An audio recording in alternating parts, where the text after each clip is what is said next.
My passion is not to become not earn money or something. I want to be a gardener at the most, a little graduate to become a farmer. So I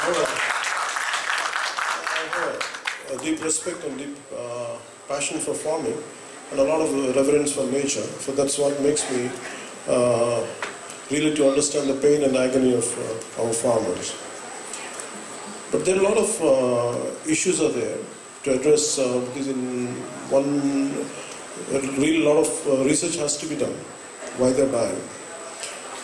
And so when you keep each individual case, and it should be slotted in different ways, and then you could a garden katega. Each farmer suicide in one, depending on which part of the states we're talking about. For example, rice and paddy. In Rayalaseema, you're not supposed to grow paddy.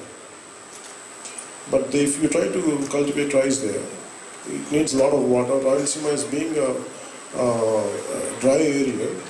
It should go for some kind of millet kind of crops. But if you go a kind of rice or something which needs more water, eventually they can't do it.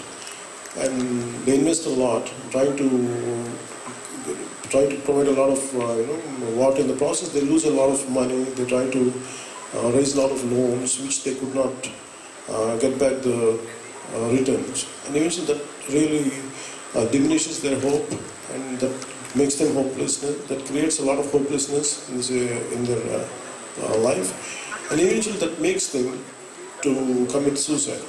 There is one kind of case, and sometimes even for family's sake, because they take loans and they try to use it for their typical the Indian class system. We compete with rich who can afford certain way of life, certain way of celebration. Though I don't have money, still I try to compete with them and try to money which is meant to use it for some purpose, and they divert it for certain particular things. And these are one case. But in general, on the whole, there is a lot of pain, and a lot of advice and insight should be given through the agricultural ministry, which is lacking. I feel farmer suicide majorly state governments should really look into it, and they have to make individual case studies. David Thoreau's Walden. For youth read Bhagavad Gita. You can draw inspiration from anyone, any individual. It's very difficult, I don't want you to think like me. I want you to be unique. I can give a list of books, but I don't want you to think like me. I want you to think like yourself, and me exposure, me experience, and me friendships, me times are uniquely different than mine. So I want you to evolve independently. Maybe I can suggest you, maybe I'll post some, as I promise you today, that on my Twitter account, I'll post some, what kind of books I read. Time to time I'll post it.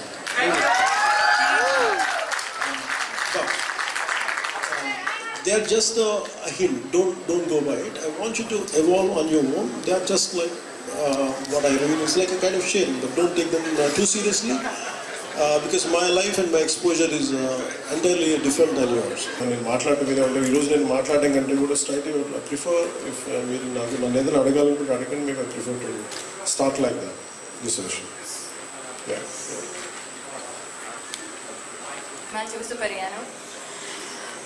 నా question ఏంటంటే, ఇంతమంది fan following ఉంది కదా మీకు, ఇంతమంది అంతగా ఇష్టపడడానికి మీలో మీకు నచ్చే క్వాలిటీ ఏంటి సార్?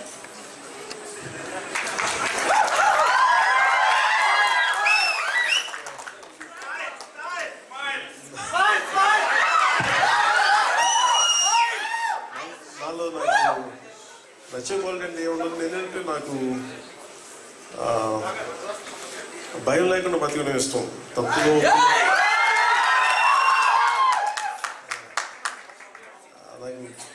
నాకు తప్పు ఉందో రైట్ నాకు తెలియదు, కానీ నేను భయపడతా బతకడం నాకు ఇష్టం లేదు. అలాగే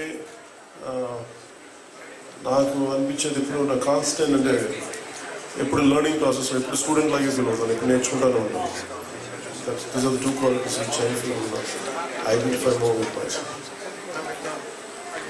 the fearlessness and constant learning. Hi sir, my name is Sammelan. I think that one advantage you have compared to all the other political leaders is you can convey your social views through your films. My question is, will we see any of your films which you use to convey your political ideology? Because I personally feel, film should give you a lot of entertainment, laced with human values. Politics is entirely different. In cinema, you cannot solve issues. Maybe in an entertaining manner, you can start an issue and finish it in 2.5 hours. But in reality, it takes decades even to address a small issue. That's why I prefer to keep politics away from cinema.